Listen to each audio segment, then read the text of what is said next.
Remaja, sudah ada yang pacaran? Dorang ada di sini. Yang mana yang pacaran? Coba tunjuk yang. Saya kasih tahu kamu, jangan cepat-cepat rindu seperti tanta-tanta.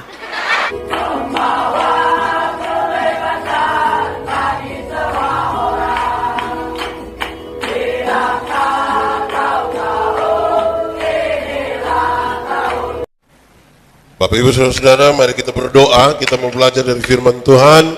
Mari berdoa. Ya Tuhan Allah, kami mohon kepadamu, kuatkanlah dan teguhkanlah iman kami, supaya saat ini ketika kami mau belajar dari firman Tuhan, biarlah ini menjadi waktu paling baik buat kami. Kami mohon Tuhan, jauhkan semua penggoda pencobaan. Kami mohon Tuhan, arahkan seluruh hati dan pikiran kami, supaya oleh Roh Kudus-Mu, kami hanya arahkan semuanya pada pemberitaan ini. Dan dalam kekuatan Roh Kudus kami dimampukan bukan saja mengerti firman, tapi lebih dari itu kami diberikan kekuatan untuk melakukan kehendak. Sertai dan berkati kami Tuhan. Kami rindu pada firman. Di dalam nama Yesus, firman yang hidup itu kami berdoa. Amin. Bapak Ibu anak-anak semua, shalom.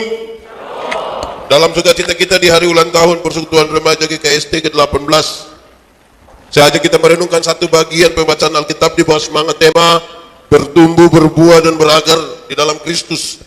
Mari kita sama-sama buka surat pertama Timotius pasal 4 ayat yang ke-12. Pertama Timotius pasal 4 ayat yang ke-12, yang sudah dapat katakan amin. Amin betul. Separuh dia tidak buka Alkitab juga amin. Itu dia tidak berakar di dalam Kristus itu. Karena hanya ada satu ayat, mari kita baca bersama-sama. 1, 2, 3. Jangan seorang pun menganggap engkau rendah karena engkau muda. Jadilah teladan bagi orang-orang percaya dalam perkataanmu, dalam tingkah lakumu, dalam kasihmu, dalam kesetiaanmu, dan dalam kesucianmu. Demikian firman Tuhan. Berbahagia setiap orang yang mendengar firman, memelihara dan melakukan dalam hidup setiap hari. Shalom. Kuat sedikit. Shalom. Bertumbuh, berbuah, berakar. Saya mau tanya, berbuah bagi Tuhan itu gampang kah susah? Omong. Berbuah bagi Tuhan itu gampang kah susah? Susah kok gampang? Gampang kok susah? Susah kok gampang? Gampang kok susah? Saya mau kasih tahu saudara, berbuah bagi Tuhan itu gampang. Kalau bilang susah-susah gampang, itu tidak ada jawaban. Berbuah bagi Tuhan itu gampang. Kenapa saudara? Ranting yang melekat kepada pohonnya itu berbuah dengan sendirinya tanpa diperintah. Amin. Dari kecil dulu kita sudah diajar lagu ini, Yesus pokok dan... Saudara tidak tahu ini lagu? Tahu ke tidak? Kenapa suruh saya solo? Yesus pokok dan tinggalkan di dalamnya. Sekali lagi, Yesus pokok dan tinggallah di dalamnya. Sekali lagi, Yesus pokok dan kitalah karangnya, tinggallah di dalamnya. Pasti apa? Pastilah kau akan berbuah. Ranting yang melekat kepada pohonnya buah keluar dengan sendirinya tanpa diperintah. Amin. Di Palu sini ada yang biasa perintah pohon berbuah. Tahu pohon mangga? Pernah makan buah mangga? Pernah foto di bawah pohon mangga? Siapa di sini yang perintah mangga bilang mangga berbuah? Ada? Karena itu saya bilang berbuah gampang. Saya bilang pada saudara, ini serius sekali karena ada banyak orang Kristen rindu berbuah tetapi tidak mau melekat kepada pohonnya. Akhirnya dia jadi buah juga, tapi buah plastik. Saudara pernah lihat buah plastik? Pisang plastik pernah lihat? Enak. Jadi kadang-kadang saudara kita rindu berbuah tapi tidak mau melekat pada pohon. Itu yang biasa jadi soal. Mari kita lihat saudara, nanti kita jawab kita jawab tema ini. Tapi saya mau kasih saudara, Paulus mengutus Timotius untuk jadi uskup di Efesus. Padahal dia sadar betul kalau Timotius masih terlalu muda. Rupa-rupanya saudara bahwa anak-anak muda itu dari dulu tidak dipercaya oleh orang tua. Orang tua itu melihat anak-anak muda itu, dirasa anak muda itu tidak bertanggung jawab, anak muda itu suka yang senang-senang saja, anak-anak muda itu emosional, anak-anak muda itu belum matang. Jadi kalau hari ini remaja ini masih dianggap anak-anak yang tidak bisa dipercaya, dari dulu sudah begitu. Dari kapan? Dari kapan? Dari dulu sudah begitu. Yo, apalagi ada dua konteks serius terjadi di Efesus. Pertama, saudara, dia akan berhadapan dengan pengajaran sesat. Berhadapan dengan apa? Dengan apa? Yang kedua, dia akan berhadapan dengan orang tua yang rasa diri pintar. Padahal lawan dari pintar ajaran sesat, dan berhadapan dengan orang yang rasa diri pintar. Nah itu yang biasa bahaya. Di Palu sini ada orang tua yang rasa diri pintar. Ada kok tidak? Dia laki-laki kok perempuan? Dua-dua. Wah itu biasa bahaya kalau kita rasa diri pintar itu, saudara. Tapi Paulus kasih tahu dia, saudara-saudara, Paulus bilang begini, Timotius, engkau sampai di sana ketemu orang-orang yang rasa diri pintar, mereka akan mengajarkan sejumlah ajaran sesat, engkau tidak usah berbantah-bantah dengan mereka, tidak usah.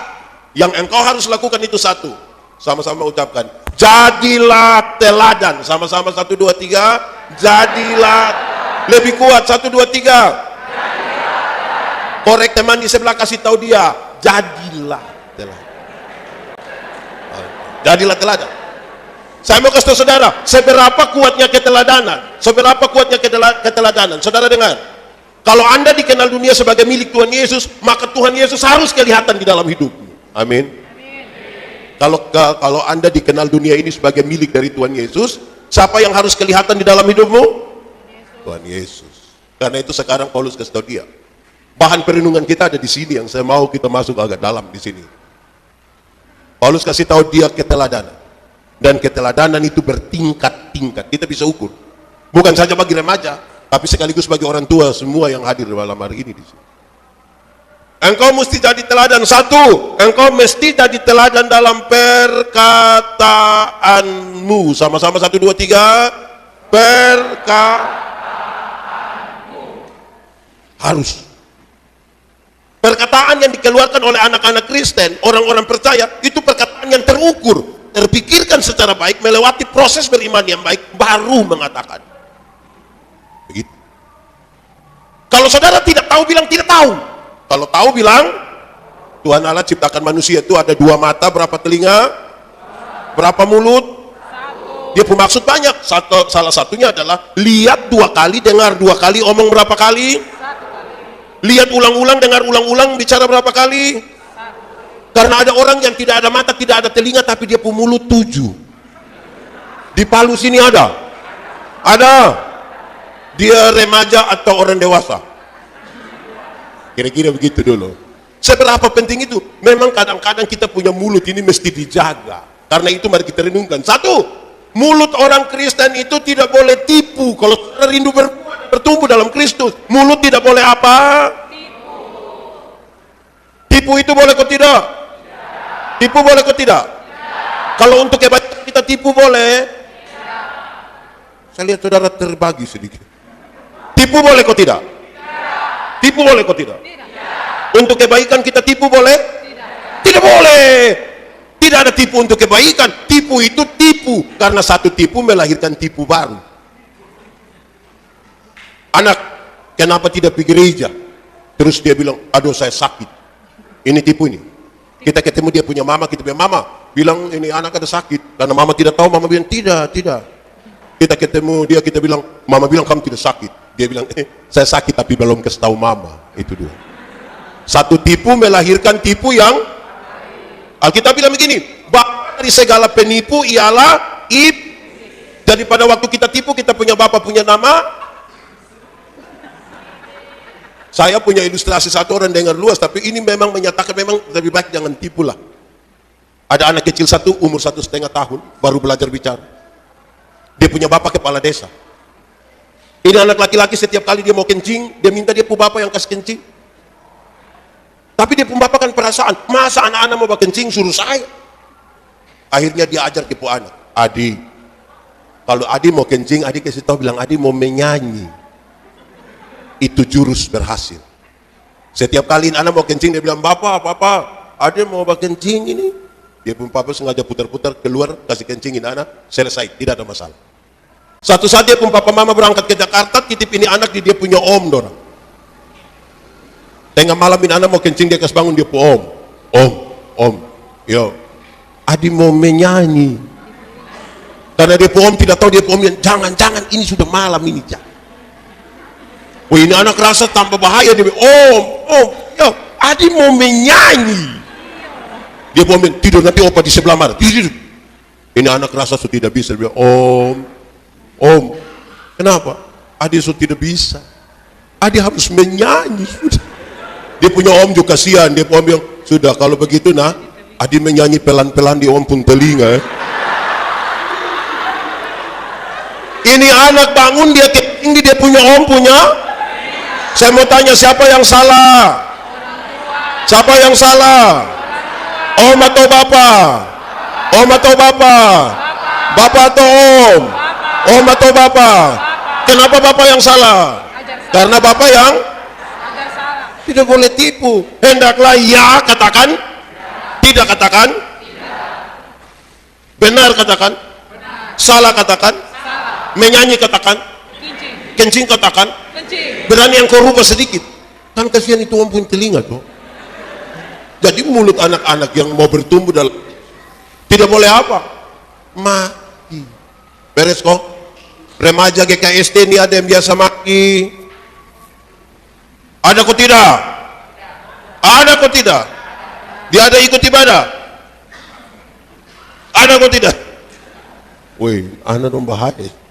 Kedua, mulut orang Kristen itu tidak boleh apa ya?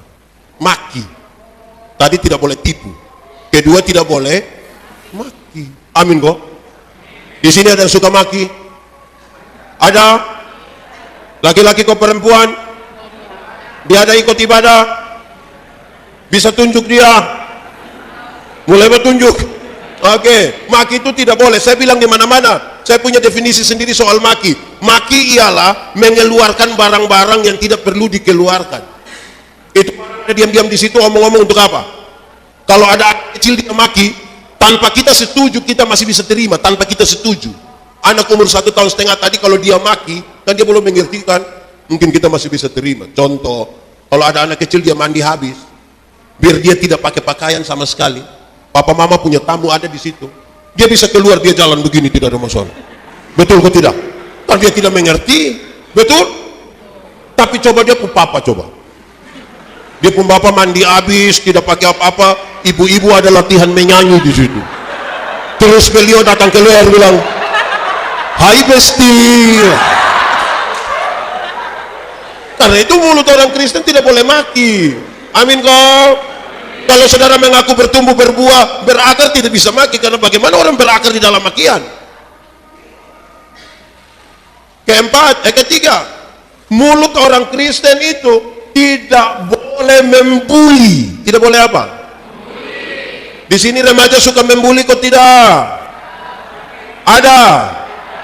Dia ada di sini. Tunjuk saja. Yo, stop. Remaja tidak boleh membuli. Membuli itu sama dengan mengolok-olok ciptaan Tuhan. Hendaklah engkau mengasihi sesamamu. Kenapa saya mengasihi beliau? Karena ini pada dirinya ada gambar dan rupa Allah. Jadi kalau saya mengasihinya, pada dirinya ada gambar dan rupa Allah. Kalau saya mengolok-olok, saya mengolok Tuhan Allah. Amin. Kadang saudara kita berteman tapi kita suka baku olok ini. Apalagi orang-orang Indonesia bagian timur ke saya, ke kamu juga anak-anak. Kadang-kadang yang kulit sedikit hitam datang dia bilang begini, Selop. Terus teman bilang, suara ada tapi orang di mana ya? Hei bos, enter dulu. Itu olok atau tidak? Itu baik. Biasa di sini ada yang begitu, emang begitu. Nah itu berhenti olok-olok orang.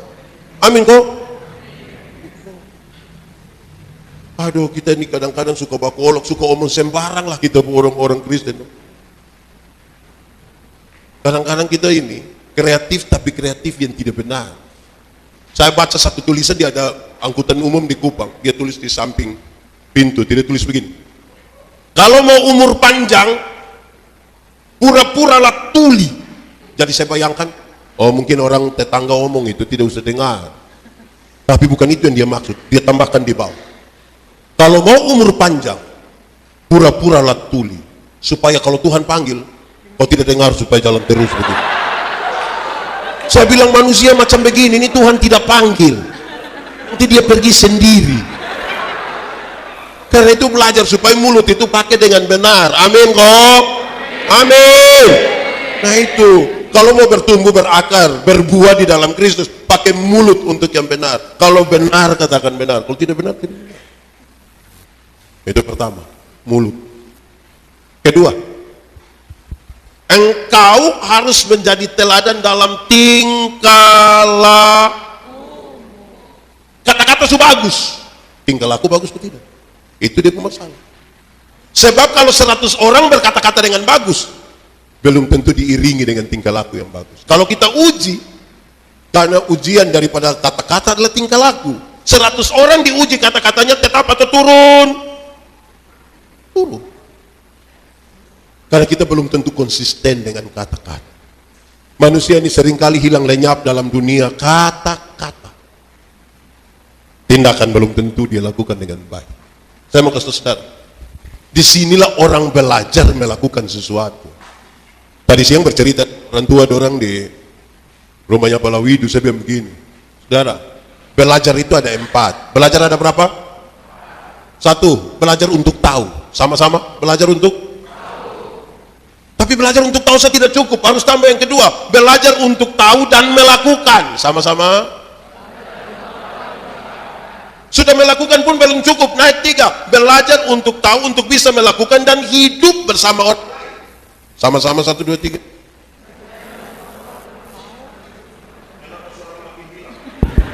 Cek.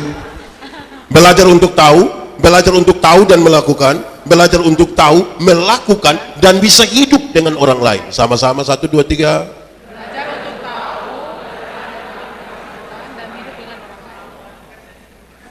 Makin sembarang tuh bicara. Yang keempat, belajar untuk tahu, ini yang paling tinggi. Belajar tahu untuk bisa melakukan, untuk bisa hidup dengan orang lain, tapi tetap menjadi diri sendiri. Itu yang paling hebat. Sama-sama belajar untuk tahu dan untuk tahu melakukan dan untuk hidup bersama orang lain, untuk tahu bisa melakukan hidup dengan orang lain dan jadi diri sendiri. jangan berusaha menjadi orang lain, saudara, tidak sehat. Hari-hari ini ada banyak orang rindu sekali menjadi orang lain. Sepertinya kalau dia makin ke Korea itu dia rasa hidup berarti sekali. Sampai dia lupa kalau dia ini asal dari Poso. Pak pendeta, saya ini seperti Korea ya Pak. Pindah toh, kenapa di sini? Kira-kira begitu. Jadi saja kita pun diri sendiri. Seberapa seriusnya kata-kata, tindakan saudara. Saya ajar ilmu berkhotbah. Saya kasih tahu. Ketika orang tanya saya, Pak pendeta, khotbah yang baik itu yang bagaimana? Saya bilang, lupa maksud. Khotbah yang baik itu tulis atau tidak tulis, berapi-api atau berair-air.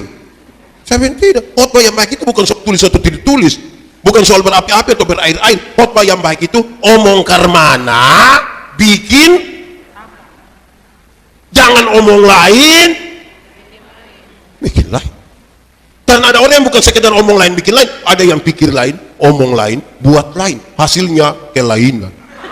Jadi kita ketemu kelainan itu karena tidak sinkron semuanya. Saya mau tanya, jangan berusaha jadi orang lain. Remaja, di sini tidak ada remaja. Remaja. Kamu cari kamus, remaja ialah manusia berusia belasan tahun. Sama-sama 1, 2, 3. Remaja ialah manusia berusia, itu dia pun nama remaja. Yang kategori remaja itu tidak ada pada pagi, hanya ada pada manusia yang berusia berapa? Dia koma di situ, dia tambah. Dia bukan dewasa, tapi bukan juga anak-anak. Jadi remaja itu bukan orang dewasa, bukan juga. Itu yang menjadi masalah buat kamu. Kenapa? Karena di rumah anak ini remaja bikin seperti anak-anak, Di luar waktu di sekolah mereka bikin seperti dewasa-dewasa. Itu dia masalah. Remaja. So ada yang pacaran. Ini jujur ini. Ulang, remaja. Sudah ada yang pacaran. Dorang ada di sini. Yang mana yang pacaran? Coba tunjuk yang. Saya kasih tahu kamu, jangan cepat-cepat rindu seperti tanta-tanta. Kalau jadi remaja, jadi saja remaja dulu. Tidak usah cepat-cepat. Saya bilang ke muda, hei pemuda, jangan buru-buru menikah. Sebab bulan madu itu hanya 1 bulan. Masuk bulan kedua itu dia pun madu sudah habis. Itu tinggal dia pun lebas saja. Ini anak, dorang bukan anak-anak, bukan juga orang dewasa. Akhirnya di rumah seperti anak-anak. Banyak remaja ini kalau di rumah itu tidur itu begini. Sampai ludah meleleh itu. Tapi ketika mereka di luar dan pacaran itu mereka kayak orang-orang dewasa. Mereka pun panggil tuh bilang begini, Pi Sumaam. Dicek itu mau ama-am itu. Kamu kira menikah itu hanya mau ama-am. Ingat kau sekolah. Pacar, anak kecil anak pacaran apa? Apalagi nih anak-anak. Ketika mereka pacaran, orang tua marah, dia tersinggung, banting pintu. Di sini ada remaja biasa banting pintu? Ada di sini? Tidak ada. Oh, baik. Oh, ada dia tunjuk itu. Remaja.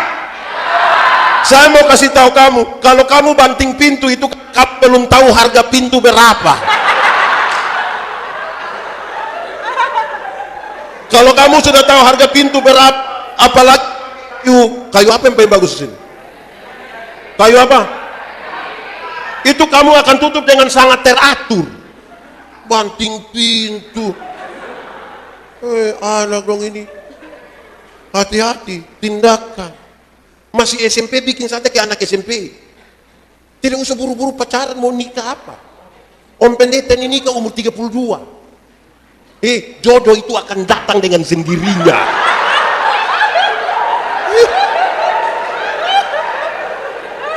Jodoh datang dengan sendirinya. Amin kok tidak? Amin. Itu pun kalau dia tahu rumah.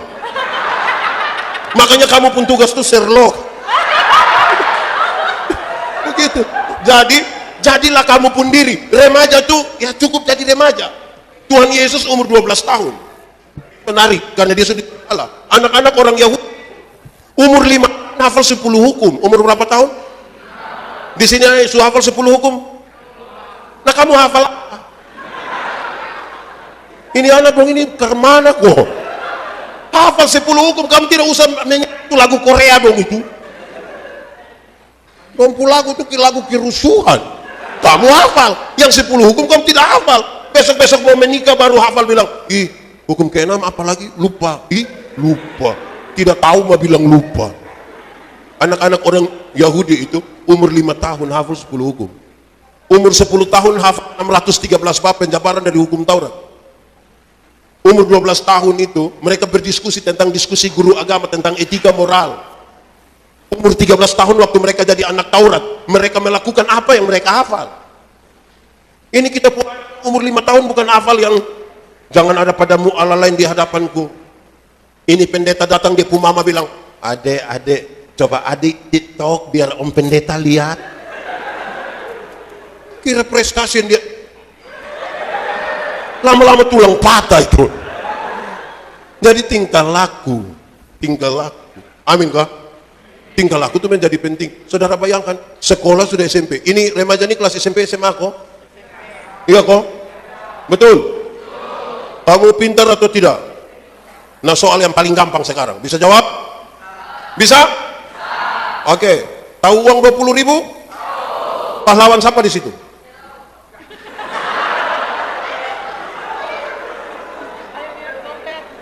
Dia hanya tahu nilai uang, warna, yang lain tidak. Jadi tingkah laku menjadi ukuran.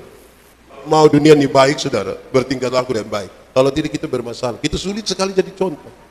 Pemuda-pemuda, orang-orang Kristen, anak-anak remaja ini mesti dari teladan yang baik dalam tingkah laku. Kedua, ketiga, tingkah laku sudah bagus, dia kasih naik.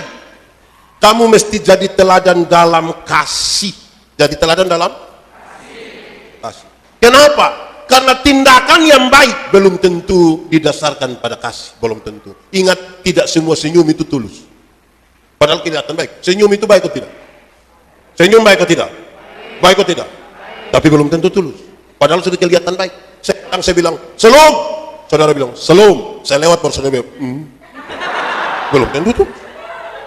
Belum tentu. Kenapa saudara? Dalam kaitan dan tindakan. Saudara, kita ini bisa tipu. Anak-anak pegang handphone semua atau tidak? Ada pegang handphone? Kadang-kadang kita telepon. Sudah di mana? Sudah dekat. Dekat tempat tidur. Mulai tipu.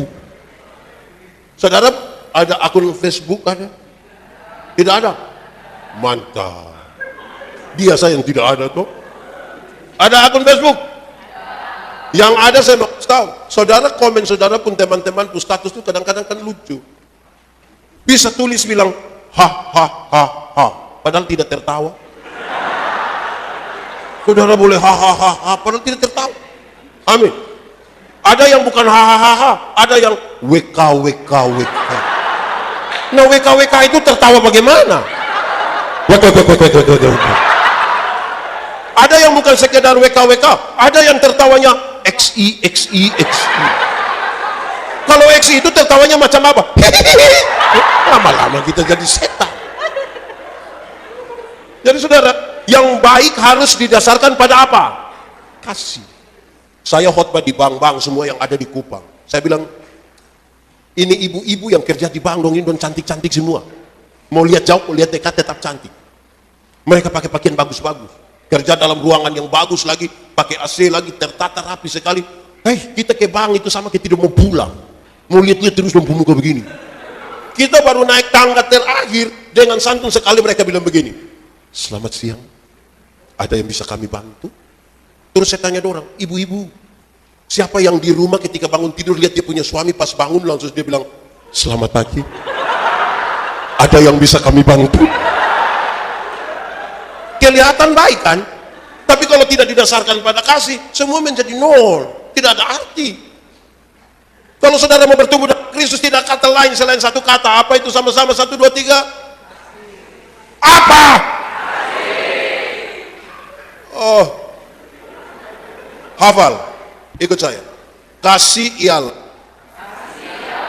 kebaikan.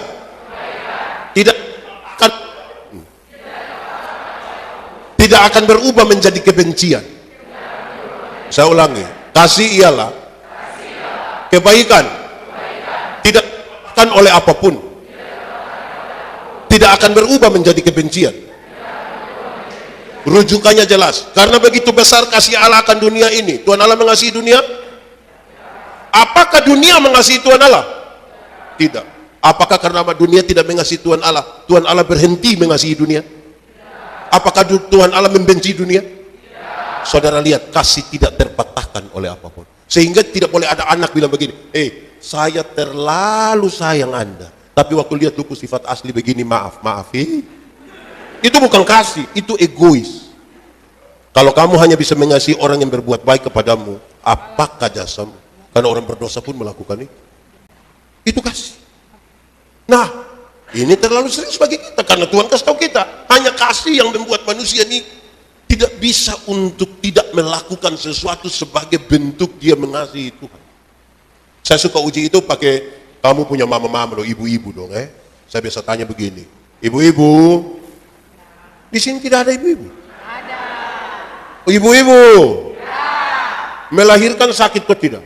Sakit. Terlalu sakit. Mau melahirkan normal atau abnormal tetap sakit. Waktu mama sakit melahirkan itu bapak sendiri tidak tolong. Luar kau pegang kepala baru bilang, Yesus. Kadang-kadang dia bilang Yesus lagi, dia bayangkan ini anak muka ke siapa nanti. Terus sakit melahirkan setengah mati. Kamu punya tidur, itu orang tua punya jam bangun. Orang tua punya jam tidur, kamu punya jam bangun. Akhirnya orang tua tidak tidur gara-gara kamu. Jam 2, 3 pagi juga orang tua ada goyang-goyang gitu. Dalam kondisi mengantuk sambil goyang-goyang itu, mama-mama seringkali dipaksa lagi menjadi penyanyi. Makanya seringkali mama punya lagu itu tidak bisa dipertanggungjawabkan. Kalau tidak bobo digigit, padahal justru kalau anak bobo itu baru nyamuk gigit. Kalau anak ada lari-lari, nyamuk mana gigit dia? Betul? Orang tua ajar kamu jalan itu satu-satu, ajar kamu bicara itu satu-satu suku kata. Ma, pa. Tapi waktu kamu mulai bisa bicara, ada suka bicara dengan orang tua. Waktu minta uang. Orang tua ajar kamu jalan itu satu-satu langkah, pegang di tangan baru bilang ta, te, itu jalan belakang. Tapi ketika kamu jadi remaja, sudah bisa jalan, suka jalan sama papa mama? Suka? Di apa? Di mall. Pertanyaannya sekarang, kamu pernah dengar kok tidak waktu orang tua bilang begini, anak, asal kamu mau sekolah tinggi, biar orang tua ikat perut tidak apa-apa. Pernah dengar? Orang tua kalau sampai bilang ikat perut itu bukan berarti orang mau pakai stagen. Tapi orang utang beli. Kamu punya HP, pertanyaannya mama-mama, ibu-ibu, kok anak dong tidak mau omong deh ibu-ibu, kenapa beli kasih orang HP? Kasih tidak terbatas. Kasih tidak terbatas. Kita pun anak perempuan itu satu, saya pun anak perempuan satu orang. Kalau di hadapan di teman-teman begini, kita jangan terlalu percaya diri mau peluk dorang. Kita pergi percaya diri taruh tangan begini, dia main bahu saja. Susah kita pun hidup. Kasih. Kamu mesti jadi teladan dalam kasih. Kasih itu yang membuat orang betul-betul tinggal di dalam Tuhan. Siapa tinggal di dalam aku dan aku tinggal di dalam dia, kasih itu menjadi sempurna. 3 dulu 4.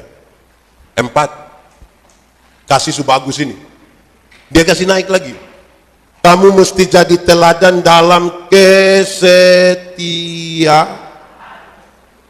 Ada orang punya kasih tapi belum tentu setia.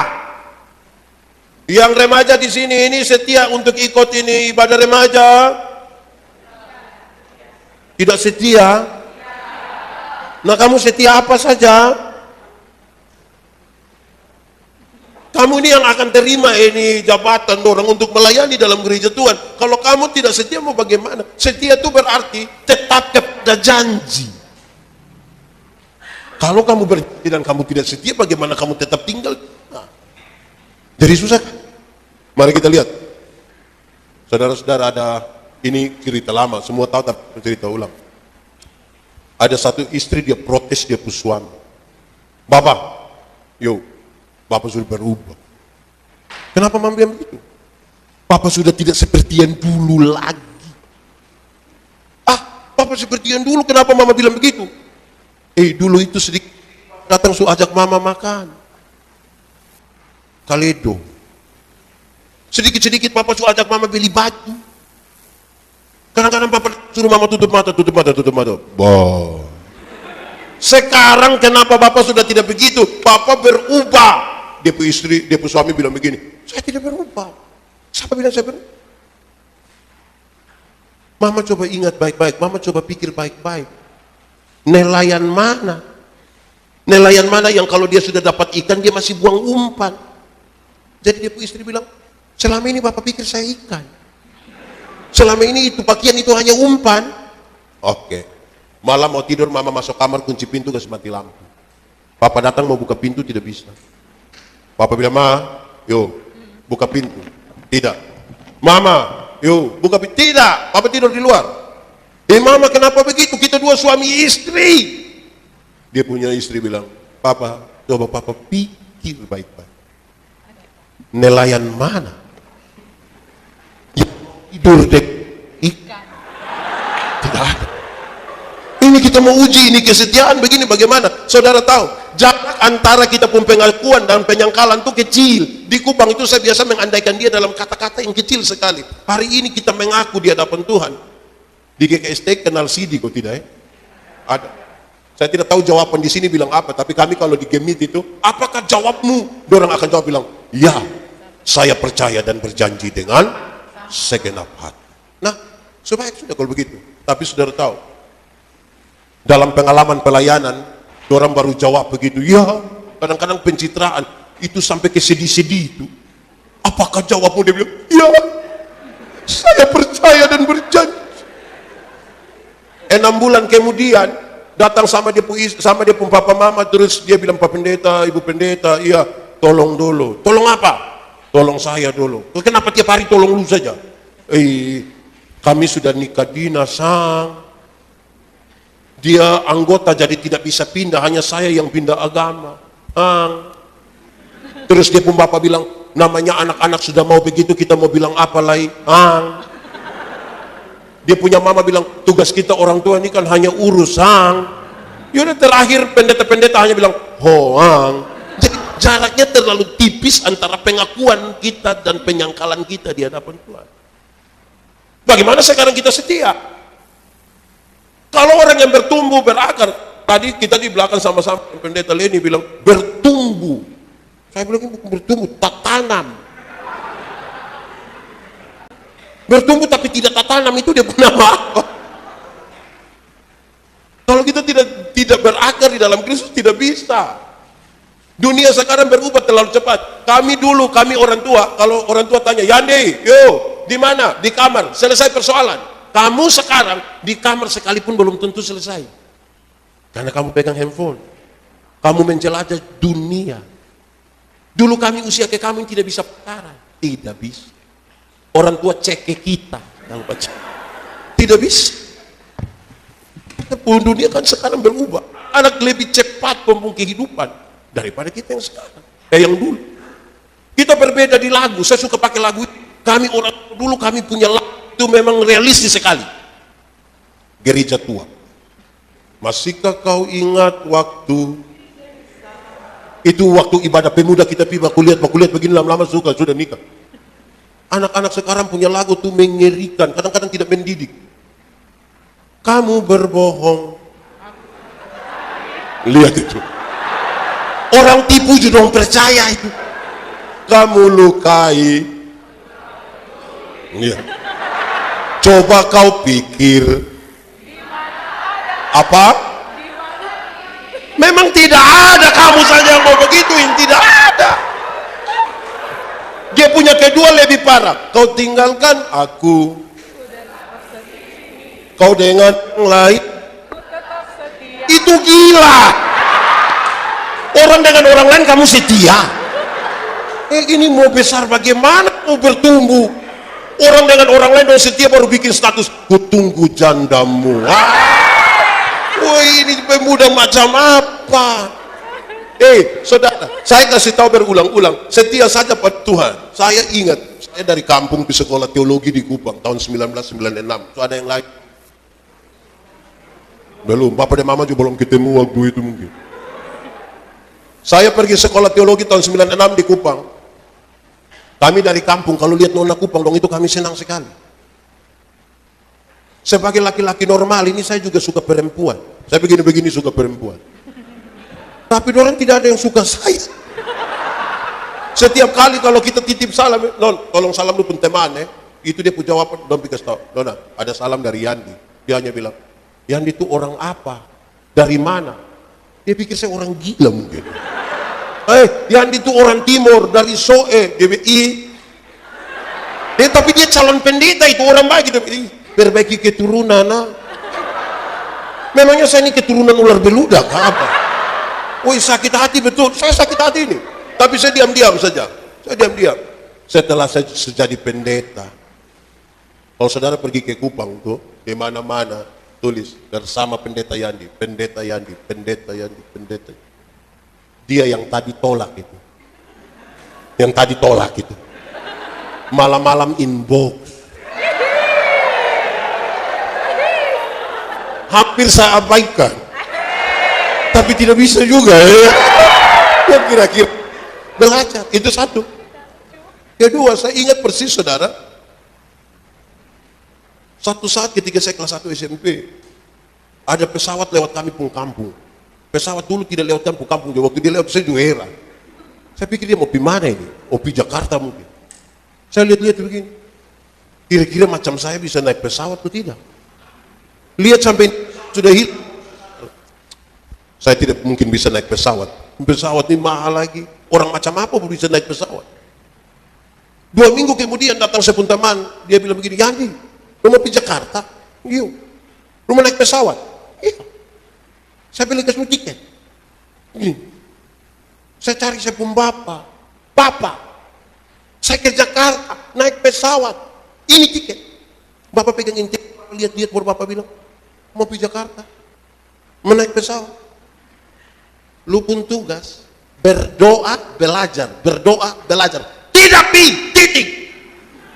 Sama-sama, 1, 2, 3. Lu pun tugas berdoa, belajar, berdoa, belajar. Tidak pi.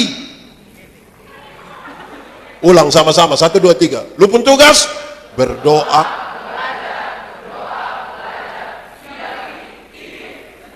Harusnya Bapak lihat ini kesempatan tuh. Tapi saya coba ikut Bapak punya mau. Berdoa, belajar, berdoa, belajar. 16 tahun kemudian sampai hari ini. Saya naik pesawat dalam jumlah yang tidak bisa dihitung. Dan lalu banyak. Dan saya tidak pernah beli tiket untuk itu. Saya mengerti firman yang mengatakan, apa yang tidak dilihat dengan mata, yang tidak pernah didengar dengan telinga, bahkan tidak pernah dipikir dalam hati, disiapkan Tuhan bagi orang-orang yang mengasihinya.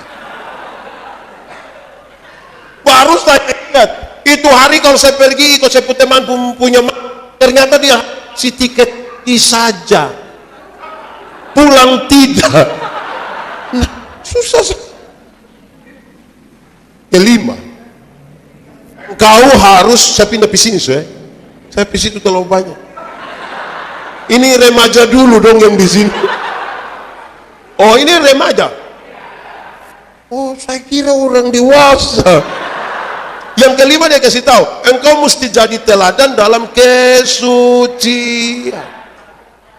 Kadang-kadang orang bisa setia tapi belum tentu menjaga kesucian. Amin. Saya mau tanya kamu dulu, kamu punya handphone kok? Betul? Tolong jujur, siapa punya HP yang dia pun pola rumit sekali? Ada yang pola rumit? Yang buka harus pakai sidik jari lah, harus pakai kontak mata. Kamu penyidik polisi. Coba rahasia negara apa yang terlalu yang kamu simpan di situ hanya bukan kira itu baik.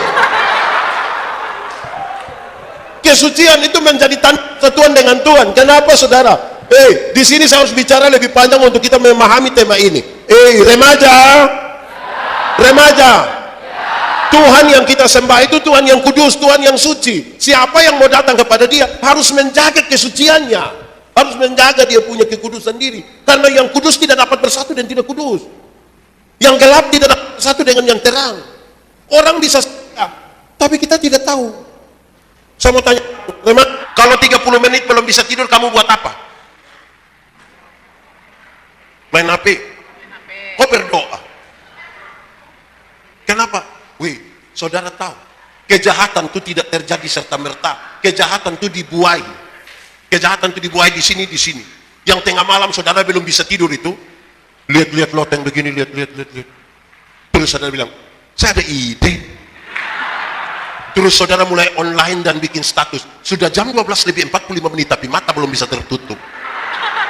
Itu kamu maksud apa? Di status tengah malam, saudara. Remaja, tahu motor? Pernah naik motor? Pernah sampai lampu merah berhenti? Jalan kaki.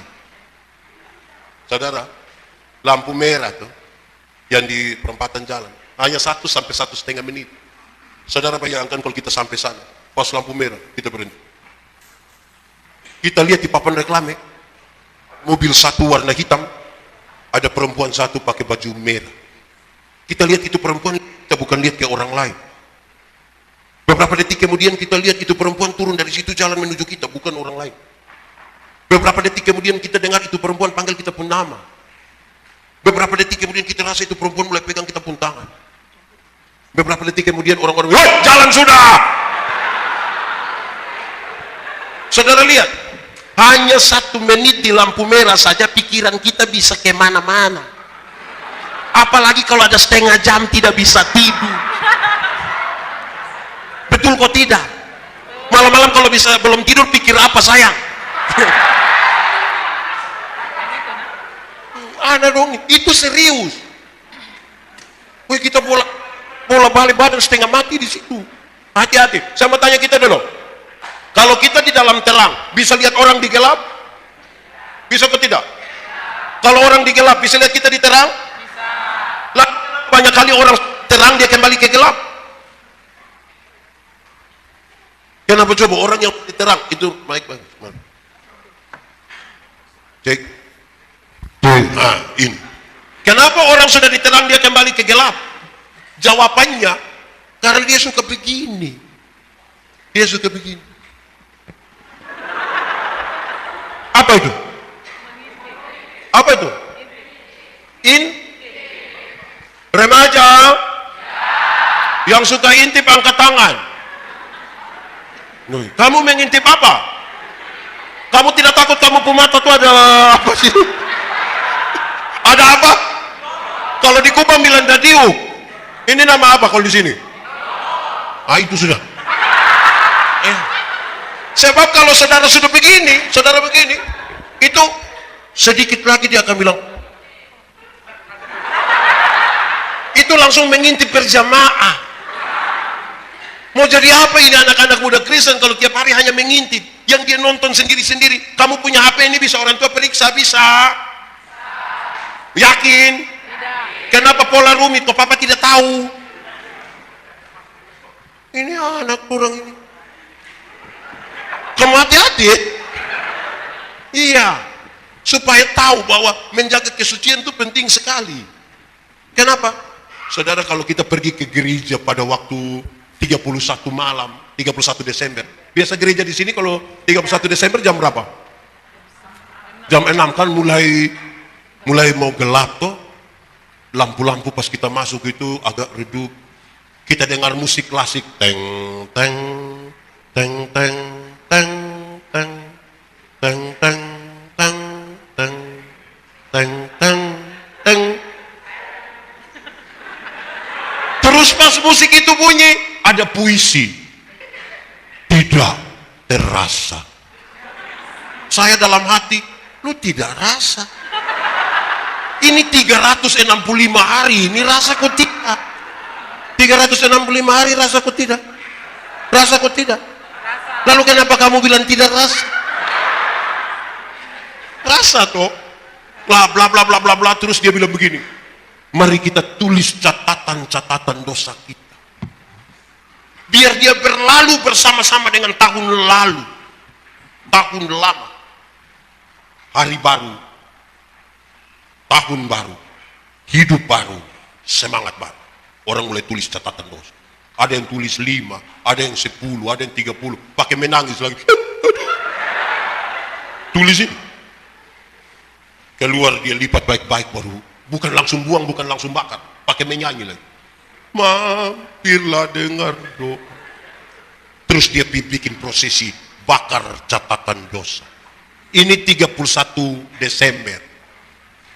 Masuk minggu kedua bulan Februari dia sugila ulang. Bahkan lebih parah dari tahun lalu. Dia punya soal di mana? Soal kesucian. Orang tidak berani menjaga itu. Orang tidak jaga itu. Akhirnya bukan hidup kita lebih baik, hidup kita lebih buruk, padahal harapan kita bertumbuh berbuah di dalam Kristus. Tadi kalau kita baca ini dalam konteks Galatia dia kasih tahu, tetapi buah roh ialah satu apa? Coba buka cepat-cepat, Galatia 5 ayat 22 23, cepat.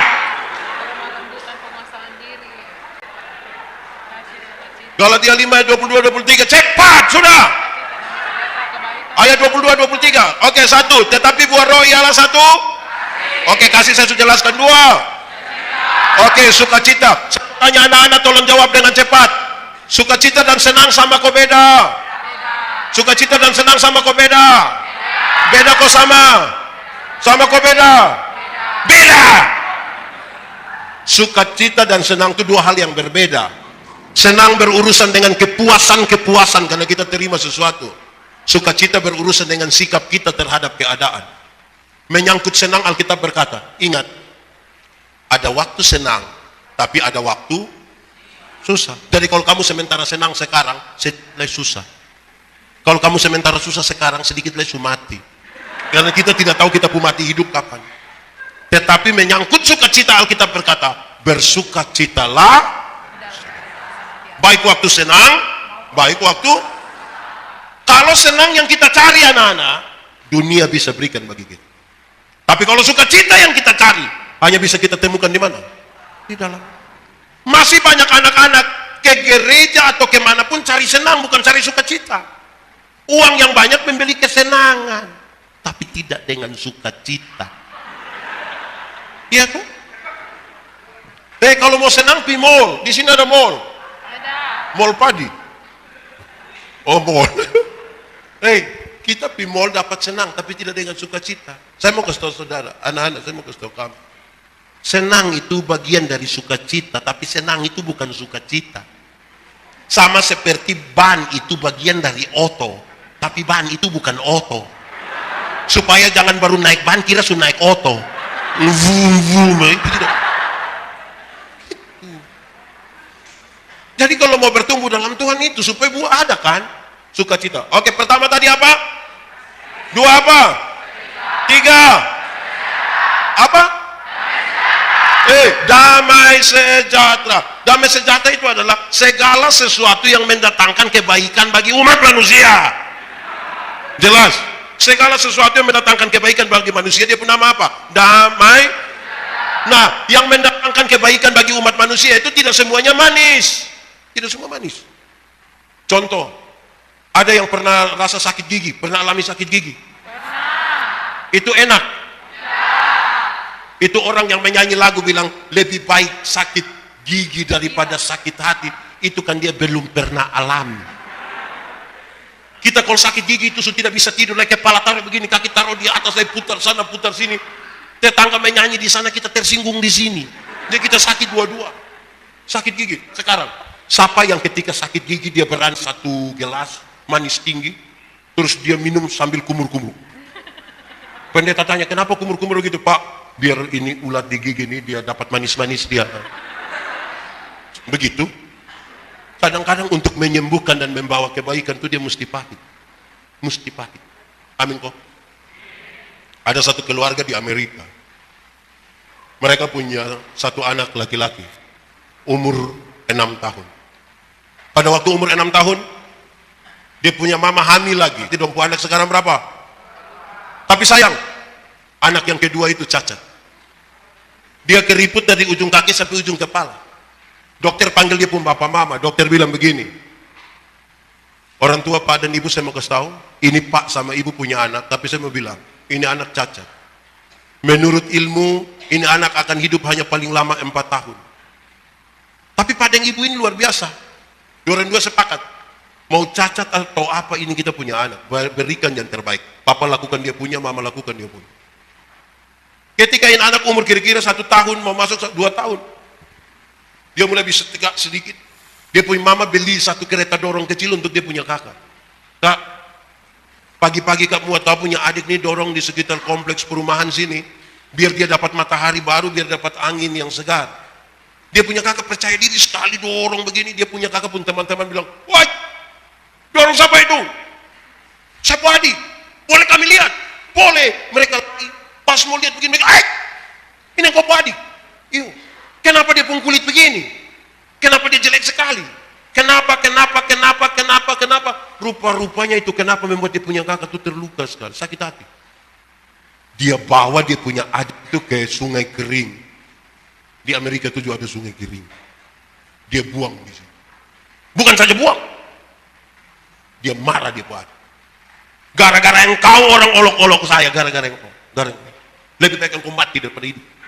Untuk apa tunggu 4 tahun? Mati sekarang lebih baik, kau nanti mati juga.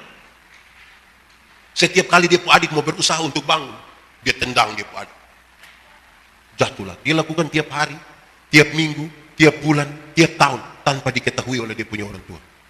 Sampai satu hari duduk sama dia punya mama dekat meja makan, dia punya mama bilang kepada anak yang cacat ini, nak, nanti baru mama kasih adik makanan. Ini anak yang cacat bilang begini, tidak usah, tidak usah. Loh, kok tidak usah? Waktu dia bilang tidak usah, ini anak coba bangun. Bukan saja bangun, dia perlahan-lahan jalan sampai dia ambil makan. Dia pun mama terheran-heran, oh luar biasa, dia punya mama cari dia punya papa. Pak, Tuhan buat mujizat dalam kita punya rumah. Kenapa? Anak kita yang cacat itu sekarang bisa jalan. Dia pun papa bilang, kasih tahu tetangga, kasih tahu majelis gereja, besok kita bikin syukuran. Besok kita buat syukuran. Ketika tetangga-tetangga undangan sudah hadir semua, dia punya mama berdiri di depan kasih, bukan kata-kata sambutan dari keluarga, biar begini. Bapak Ibu Saudara-saudara, kami undang Bapak Ibu Saudara-saudara ada di sini karena Tuhan buat perkara dalam rumah kami. Anak kami yang bungsu, yang cacat, yang dokter mengatakan mungkin dia hanya 4 tahun, tapi ternyata Tuhan buat perkara. Dia sekarang bisa bangun dan berjalan. Tidak ada kata lain selain terima kasih. Tuhan luar biasa. Setelah kalimat itu dia mama ucapkan kalimat ini. Dengar. Dia mama bilang begini. Tuhan telah pakai dia punya kakak laki-laki yang penuh kasih sayang. Telah mengajar adiknya untuk bisa jalan. Saya ulangi. Tuhan telah pakai dia punya kakak laki-laki yang penuh kasih sayang. Mengajar adiknya untuk bisa jalan. Saya mau tanya, dia punya kakak penuh kasih sayang? Dia punya kakak juga heran. Lalu apa di balik ini? Dalam kaitan dengan damai sejahtera. Saya kira lagu ini serius, familiar. Seperti burung nazar melatih anaknya untuk bisa apa? Kamu tidak tahu ini lagu. Kamu ini tahu apa saja. 1, 2, 3. Seperti burung nazar melatih anaknya untuk bisa apa? Terbang tinggi. Sesekali dia lepaskan, tapi takkan pernah dibiarkan apa?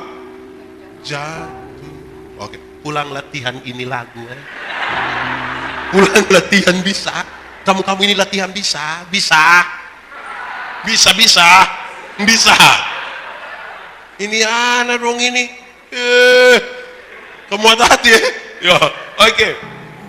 Anak-anak, kadang-kadang kamu mungkin merasa sendiri, kadang-kadang kamu merasa Tuhan tidak adil. Tuhan di mana? Kenapa sepertinya Tuhan lebih berpihak pada itu anak kok dia punya bapak mama lebih kaya? Kenapa kok dia seperti lebih beruntung dari saya? Dia bisa gonta-ganti HP tiap waktu ketika dia mau. Saya di mana dan Tuhan di mana? Bukan Tuhan tidak ada. Hari itu Tuhan sementara mengajarmu untuk bisa berjalan. Nah, bisa jalan. Oh bagus. Ya, Tuhan mengajar untuk bisa jalan. Ini anak-anak kita ini kan sudah mulai hidup dalam gengsi toh. Non tidak mengenal proses, kepingin yang baik-baik saja. Akhirnya ini kita mau, orang tua semua ada. Saya mau jujur, saya mau bilang pada saudara, banyak anak-anak remaja itu untuk bisa gonta-ganti pakaian yang bagus, bisa punya handphone yang bagus, orang bisa jual diri mereka. Dan itu sangat tidak sehat bagi kamu. Tenang-tenang saja. Bisa kok. Saya tanda kamu supaya aman. Suruh berapa? 2, 3. 1 apa? Kasih 2, 3, 4. Sabar. Saudara sabar. Sabar itu berkaitan dengan proses. Saya kasih saudara. Anak-anak remaja. Dulu di dunia ini ada satu binatang yang dia punya nama ayam. Apa? Itu ayam itu hanya bisa dibedakan dalam ayam jantan dan ayam. Jadi hanya ayam. Tapi tiba-tiba muncul ayam potong. Tiba-tiba muncul apa? Di Palu ada ayam potong. Nah, akhirnya ketika muncul ayam potong, itu ayam yang tadinya hanya ayam, sekarang dia menjadi ayam kampung. Karena sudah ada ayam. Akhirnya bikin kita pusing. Ini ayam kampung yang dipotong atau ayam potong yang di kampung? Kita jadi pusing di situ. Tapi saudara tahu dia soal di mana? Dengar. Ada yang ada ayam kampung di rumah? Ada. Coba saudara perhatikan ayam kampung. Pelihara 1 tahun juga itu ayam masih kecil. Tapi dia pun daging enak atau tidak? Enak atau tidak? Kalau dia betina bertelur atau tidak? Kalau dia jual mahal atau tidak? Ya karena itu ayam tahu proses. Beda tuh dengan ayam potong. Pernah lihat ayam potong? Ya. Coba pelihara ayam potong barang 1 bulan. Itu dia punya mata sebesar begini. Itu kalau lihat pakai kaca pembesar. Kalau lihat langsung juga dia begini saja. Tapi itu ayam, ibu-ibu pulang dari pasar ikat salah di motor dia kaki patah. Ayam tidak tahu proses. Karena itu sabar itu berkaitan dengan proses. Ini anak dong cita-cita, saya mau tanya, ada cita-cita apa? Cita-cita apa? Dokter. Makanya belajar. Dokter tiap hari hanya bikin status. Cita-cita? Cita-cita. Apa? Psikolog. Wih, anak pun cita-cita aneh, berbahaya juga. Tiap hari jalan, wih, anak psikologi kurang bagus. Makanya belajar psikologi. Jangan tiap hari salto. Tidak apa. Berproses untuk itu. Kita mau tanya di sebelah baju itu. Cita-cita apa besok? Iya. Pramugari. Mantap. Nanti kan seperti kita ya kalau. Iya. Belajar bahasa Inggris. Iya kan tidak mungkin ketemu orang timur saja di atas sana. Ketemu orang pakai bahasa internasional. Proses. Kak mau jadi apa kak? Tentara. Makanya lari. Bukan tidur terus. Supaya proses jadi tentara. Iya toh? Kalau tidak kamu hanya punya cita-cita masa lalu. Cita-cita masa lalu itu sama kayak kita punya opa dorang. Opa dong itu setua baru kumpul cucu, opa bilang begini, sebenarnya dulu opa tentara. Dan sekarang opa di mana? Opa cerita hebat-hebat dari opa punya cucu dorang. Opa bilang, dulu waktu Jepang. Jepang datang, opa punya teman semua lari. Tinggal opa yang tidak lari. Cucu bilang, opa luar biasa. Terus opa bilang, yang cucu bilang begini, oh kenapa teman lari, opa tidak lari? Mau lari bagaimana, pistol sudah di sini nih kita paling-paling hanya bisa karena hanya cita-cita masa lalu. Berjuang berproses. Sabar itu saudara dengar, sabar itu bukan sekedar menunggu waktu pulang, tapi sabar berkaitan tetap ada di jalan Tuhan sekalipun kamu dalam posisi yang tidak adil. Itu sabar dia bilang. Saudara tahu konteks dari itu kata kesabaran yang ada di Galatia. Dia bilang begini, anak-anak hormatilah orang tuamu. Kalau kepada kamu diberi fasilitas baru ada nasihat, hormati orang tua gampang. Tapi waktu itu dalam konteks yang laki-laki itu dijadikan budak, yang perempuan dijadikan pelacur oleh dia punya bapak. Orang tua yang dapat itu uang. Tapi dalam kondisi begitu nasihatnya bilang, anak-anak hormatilah ayahmu dan ibu. Dia harus bersabar dalam situasi yang tidak adil sekali. Seberapa? Apa? 2, 3, 4, 5. Kamu? Saya mau kasih tahu saudara, ada banyak orang baik tapi tidak murah hati. Kalau mau berbuat dalam Tuhan itu murah hati. Banyak orang baik tapi tidak murah hati. Saya mau kasih contoh. Ada orang yang dia tidak ada masalah dengan siapapun. Dan semua orang dia baik habis. Tidak ada satupun yang dia ada masalah dengan dia. Tetapi itu manusia punya sekikir itu tidak ada 2 di dunia. Di Palu sini ada yang sekikir. Dia majelis atau jemaat? Sekikir yang aduh kadang-kadang orang punya sekikir itu dia punya diri sendiri itu dia sekikir. Akhirnya kumpul uang banyak-banyak tidak pernah jalan-jalan di Surabaya. Satu saat di Surabaya baru dia telepon Pak Pendeta, saya di Surabaya, enaknya pesir-pesir, tidak apa-apa. Terus saya di rumah sakit Dr. Sutomo, Bapak. Sudah dapat rujukan di sana, sekikir sekali. Orang kalau tinggal di dalam krisis baru sekikir ini saudara, mau jadi apa? Kalau sekikir, di sini orang murah hati semua kok. Amin. Tidak, sekikir juga. Kadang-kadang untuk Tuhan saja sekikir. Dia punya cara kasih persembahan itu, dia lipat tepuk tangan tuh begini. Tangguk persembahan datang dia isi.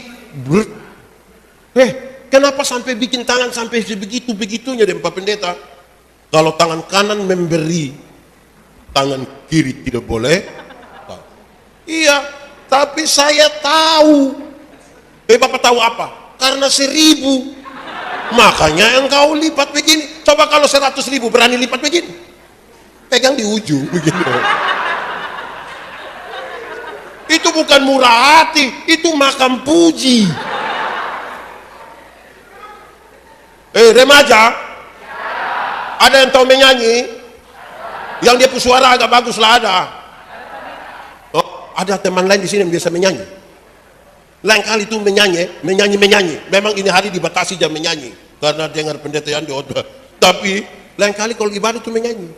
Karena kadang-kadang Tuhan berkati kita dan talenta menyanyi, tapi kita tidak mau menyanyi. Pendeta dari mimbar bilang, ada solo, ada duet, paduan suara, vokal group. Tidak ada. Tapi kalau bilang Gubernur Sulawesi Tengah dan Ketua Sinode GKST akan beribadah bersama-sama di Jemaat GKST Immanuel Palu. Itu solo juga dia, duet dia, vokal group juga dia, paduan suara juga dia, kata-kata sambutan juga dia. Itu karunia apa? Itu karunia makam puji dia benar. Itu tidak ada kemurahan di situ. Kok dengan Tuhan saja kok kita ini seperti apa kok? Sudah dengar? Sudah. Tambah lagi. Sulima, lagi berapa kok? Satu apa tadi? 2, 3, 4, 5, 6. Yang baik angkat tangan. Tanah baik. Beta pukawan baik begitu tidak sampai 2 hari. Maksudnya tidak sampai 2 hari dia lebih baik. Maksudnya begitu. Kebaikan itu respon. Kebaikan itu apa? Respon akan apa? Kasih karunia Tuhan yang Tuhan sudah berikan bagi kita. Saya suka pakai contoh begini. Anggap saja saya dengan ini adik ini kami dua tidak kenal, kami dua tidak kenal. Memang kami dua tidak kenal. Terus saya dapat dia punya nomor telepon, saya telepon dia, Kak, sebentar malam jam 12 bisa ketemu saya di depan rumah jabatan Gubernur Sulawesi Tengah. Kira-kira dia mau tidak? Kami dua tidak kenal, dia ada ayam satu di rumah, sampai di rumah kira-kira dia kasih saya itu ayam, kok tidak? Tidak ya? Saya rubah pertanyaannya. Saya mau kasih dia mobil baru satu. Dia mau kok tidak? Mau Mau. Oh tidak mau? Wih, terlalu dah. Saya kasih dia. Saya beli mobil baru satu. Apa ya? Toyota Alphard. Harga kira-kira 1 miliar. Waktu saya beli kasih dia, saya kasih dia dan cuma-cuma. Ini dapat. Ada perubahan perilaku dari dia ke saya kok tidak? Ada kok tidak? Saya telepon jam 12 malam datang kok tidak? Saya ke dia rumah ada ayam dia kasih kok tidak? Kenapa kok tiba-tiba dia baik begini? Karena dia telah mendapatkan sesuatu dari saya. Berespon terhadap kasih karunia itulah dia melakukan kebaikan. Amin kok. Lanjut. 1 apa? 2, 3, 4, 5, 6, 7. Setia tadi sudah. 8. Kelemah lembutan terdiri dari 2 kata, yaitu disambung menjadi kelemah. Saya kasih tahu banyak orang, kami suami-suami di NTT itu, kami hanya sampai di lemah saja, lembu tidak. Kami hanya lemah saja, lembu tidak. Papu maksud ketika kami lemah baru kami mengerti kelembutan. Ketika sakit berat sudah mau mati itu baru tiba-tiba dia punya lembut. Dia akan bilang, dia punya istri bilang, Mama, Tuhan baik, Tuhan sayang Mama. Itu kalau lemah. Kalau dia ada kuat-kuat itu orang sombong sekali. Kamu butuh kelemah lembutan. Saya mau kasih tahu saudara, kelemah lembutan itu bukan berarti bicara atau omong pelan-pelan, bukan itu. Ini maaf, sabung kaki lu injak, itu bukan kelemah lembutan. Kelemah lembutan itu bukan berarti jalan permisi. Bukan bilang itu bukan kelemah lembutan. Kelemah lembutan itu berarti titik paling tengah antara benar-benar marah dan benar-benar tidak marah, supaya dia marah pada waktu yang tepat dan tidak marah sembarang. Saya mau tanya ini remaja-remaja, marah itu boleh kok tidak? Boleh kok tidak? Boleh. Tapi marah proporsional. Marah dia punya sifat, bukan marah dia punya orang. Kalau ada nona ini yang marah dia punya kemalasan, bukan marah dia punya orang. Untuk menegur kesalahanmu, aku tidak harus menjadi musuhmu. Karena saya sayang engkau, saya tidak suka kalau engkau malas. Itu marah dia punya sifat. Jangan yang malas itu datang bilang, Pak Pendeta, gimana kalau saya tidak suka lihat lu pemuka itu berangkat. Itu marah dia punya orang. Jadi kelemah lembutan itu titik paling tengah, supaya kita marah tidak marah sembarang. Kalau tidak, kita tidak bisa berbuat dalam Tuhan. Amin. Lanjut, ulang. Pertama apa? 2, 3, 4, 5, 6, 7, 8, 9. Penguasaan diri. Orang yang menguasai diri itu dia tahu tujuannya kemana. Contoh, kalau saya mau ke kantor gubernur, saya keluar dari sini, jalan raya di mana? Oh, di situ. Di situ tuh ada tawaran, belok kiri atau belok. Karena saya mau ke kantor gubernur, saya harus tahu, oh saya belok kiri misalnya. Dapat perempatan jalan, ada tawaran belok kiri, belok kanan, lurus, putar balik dan sebagainya. Yang tahu tujuannya, dia akan tetap jaga diri, pergi ke sana. Saya mau pakai contoh. Kak, mari sini. Mari kau. Iya. Kami dua di sini. Anggap saja saya dan dia ini mau perang ini. Lawan orang dari sana. Kami dua pegang senjata. Ada musuh di sana juga pegang senjata. Dorang merayap datang, kami juga merayap pergi sambil pegang senjata. Sambil pegang senjata mau perang, tiba-tiba saya injak dia punya sepatu. Menurut saudara dia marah saya atau tidak? Menurut saudara dia marah saya atau tidak? Tidak marah. Karena kami lagi fokus pada tujuan yang lebih besar. Tidak ada waktu untuk dia marah saya. Amin. Tapi coba tidak ada musuh di sana. Kami dua duduk sama-sama, tiba-tiba saya injak dia punya sepatu. Dia marah atau tidak? Minimal dia akan begini. Ya, betul atau tidak? Iya, marah. Karena itu tidak ada waktu bagi orang yang menguasai diri untuk bertengkar dengan orang lain. Kalau sebentar saudara pulang dari sini, ada orang bawa motor, lari dari kita pusat sebelah, dia serempet kita, dia lewat 20 meter. Kita kaget, marah, lewat 20 meter dia jatuh. Bruk, kita bilang apa? Kita bilang apa coba? Kasihan. Mati, mampus. Iya, mampus. Lihat begini ternyata kita pembapa yang jatuh. Sedih sekali. Kita tidak bisa untuk kuasai diri menjaga sesuatu. Nah, saudara lihat. Dalam semua itu Tuhan ajar kita begini. Saya mau kasih saudara begini. Kak, coba kak pegang saya kuat-kuat. Ini orang penginjilan dong yang biasa pakai, tapi saya pakai ulang. Lebih kuat. Tambah kuat. Oke, ini paling kuat. Sekarang saya tanya. Saudara jadi saksi atas kami. Pegang sekencang ini kak bisa bertahan berapa lama? 1 detik bisa? Bisa. 1 menit bisa? Masih bisa. 1 jam bisa? Tidak bisa. 1 hari? Tidak bisa. 1 tahun bisa? Apalagi itu. Semakin kuat dia pegang, semakin cepat dia lepas. Karena itu, anggap saja ini tangan orang, ini tangan Tuhan ini tangan orang berdosa. Anggap saja lah ini.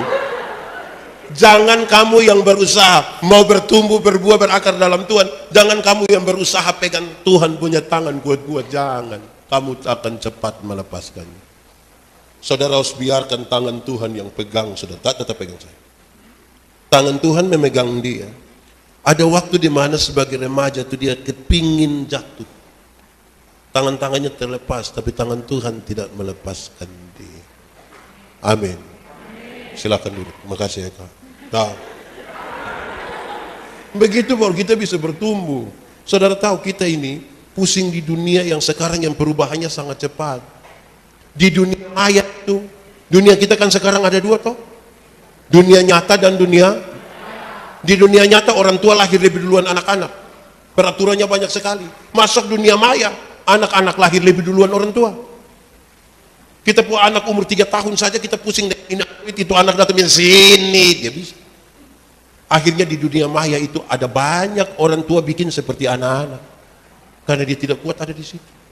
Nah sekarang, anak-anak kamu di dunia maya itu dalam perkembangan zaman ini. Mau dunia ini baik, perbanyaklah hal-hal baik yang kamu kasih tahu pada dunia. Perbanyak. Jangan bangun pagi-pagi tidak baca Alkitab, tapi dia foto. Foto lagi muat di Facebook, baru ada ayat Alkitab di bawah. Padahal tidak ada hubungan antara dia pemuka dan ayat Alkitab. Tapi dia upload di situ, mau kasih takut siapa? Nah, kira-kira begitu. Nah baik, remaja, masih ingat kamu punya yel tadi? Tidak ingat? Lalu kamu ingat apa? Kamu lapar? Sudah makan atau belum? Oke, sekarang kita makan waktu saja.